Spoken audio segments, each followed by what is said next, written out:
Wala mang direktang pahayag sa mga impeachment complaint laban sa kanya, malaman ang naging Christmas message ni Vice President Sara Duterte sa mga taga-Ifugao.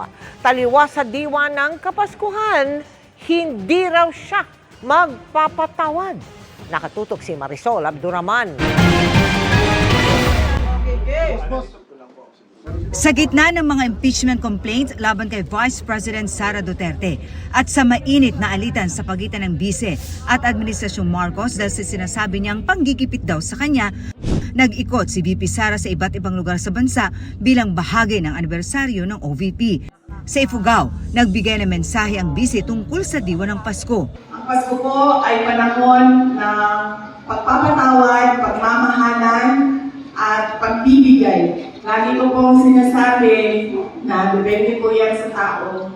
Pero dahil ako ay Vice President, kailangan ko sabihin sa inyo na yan po ang mensahe at diwa ng Pasko. Pero po ako, hindi po talaga ako magpapatawad.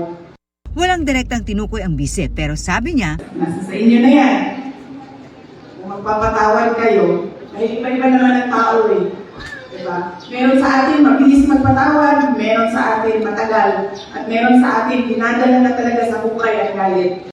Muli rin nagpaalala si Duterte na maging mapanuring botante sa darating na 2025 midterm elections. Yung paniningil natin bilang botante sa pangako ng mga politiko. Huwag po tayong maniwala kaagad. Dapat po tingnan natin yung nangangampanya, yung kandidato. Noon bang nakaraang eleksyon, meron siyang mga pangako na ibigay ba niya? Para sa GMA Integrated News, Marisol Abduraman, nakatuto 24 oras.